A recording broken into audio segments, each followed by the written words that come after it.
वो तो परम पिता परमेश्वर है, हम सब उनके अंश है। ठाकुर जी खुद कहते हैं गीता जी में, वो कहते हैं कि मैं अपने बच्चों को नहीं छोड़ सकता, ये मेरे ही तो अंश है।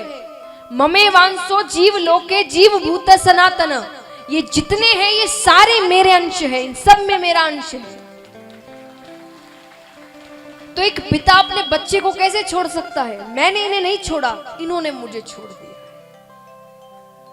तो मैं कोशिश कर रहा हूं ये कैसे मेरे पास आए। देखिए महाराज, हमें ठाकुर जी, हम ये सोचकर नहीं जाते भाई हमने तो इतने पाप किए, हमें कहां से कृपा मिलेगी। योग्यता में उतनी ताकत नहीं जो ताकत अपनेपन में है। हम सोचते हैं हम योग्य बन के जाएंगे कि भाई हम बहुत पुण्य करते हैं, हम बहुत ज्ञानी हैं, हम इसलिए तो भगवान तुरंत अपना लेंगे। नहीं, योग्यता में वो ताकत नहीं जो ताकत अपनेपन में है। उदाहरण, एक सेठ जी है, सेठ जी के यहाँ एक युवक काम करता है, कर्मचारी है, बहुत मेहनती, ईमानदार, खूब पढ़ा लिखा। उसे महीने के 30-40 हजार मिलते हैं, अच्छा काम करता है। अब एक तरफ है सेठ जी का बेटा जो इतना अयोग्य है कि उसे कोई महीने के 100 रुपये भी ना दे। कितने ना दे? 100 रुपये भी ना दे। लेकिन जब सेठ जी की मृत्यु हो जाती है तो सेठ जी की पूरी जायदाद किसके पास जाती है? बेटे के पास कि उस कर्मचारी के पास? बेटे के पास। क्यों? क्यों? वो अपना है, उस योग्य कर्मचारी के पास नहीं, पर उस अयोग्य बेटे के पास। तो योग्यता में वो ताकत नहीं जो ताकत अपनेपन में है। अपना बनकर पुकारिए, जैसे भी है, अयोग्य है पर आपके हैं, और संभालना भी आपको पड़ेगा।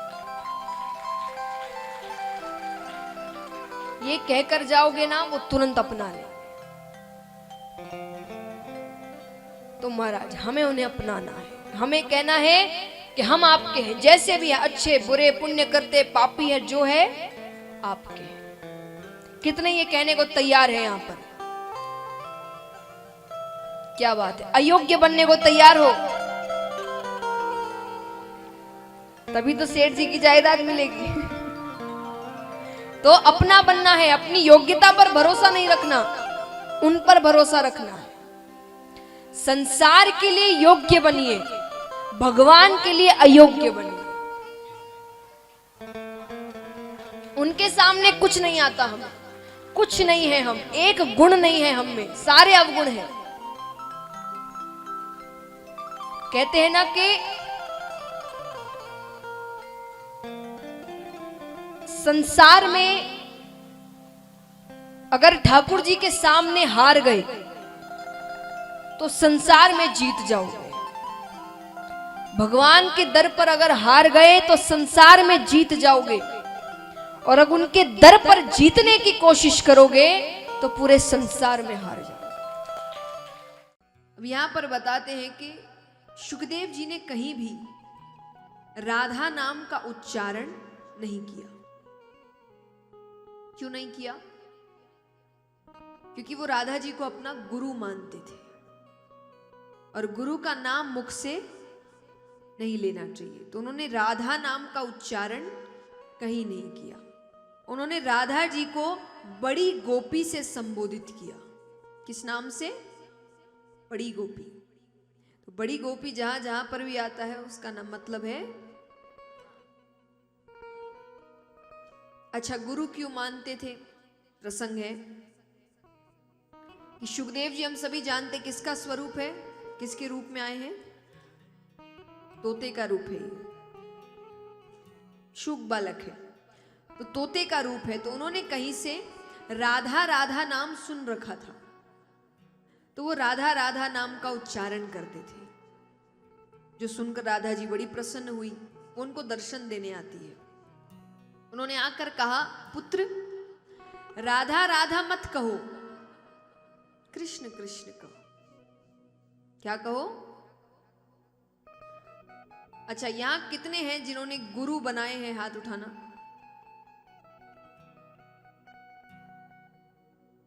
आप सभी को गुरु मंत्र दिए गए होंगे, जाप करते हैं? Very good. तो गुरु क्यों बनाए जाते हैं?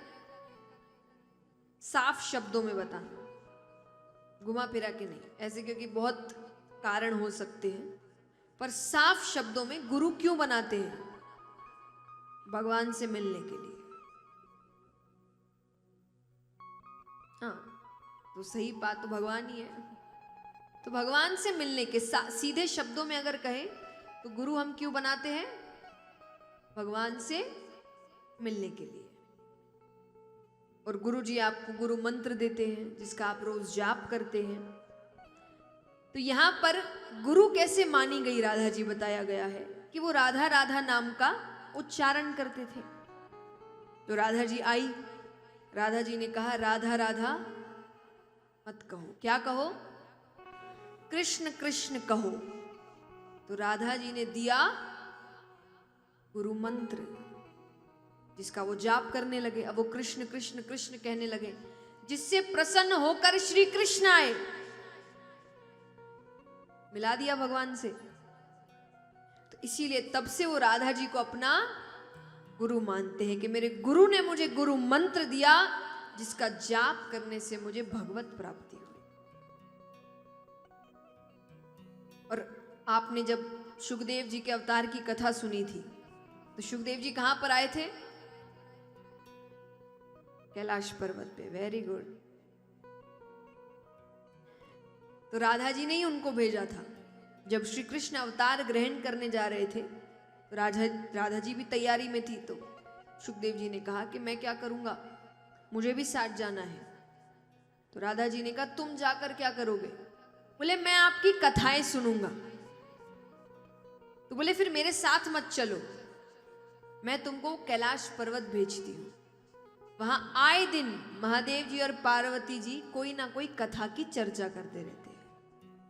उनको तो कथा सुनना था।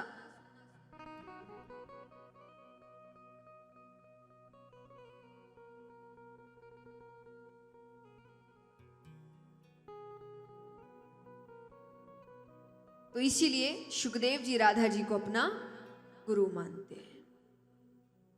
और ऐसे भी राधा जी को मनाना बड़ा अच्छा है, क्योंकि जो राधा जी को मनाता है उनको भगवान मिल ही जाते हैं। सच्ची बात है कि नहीं है?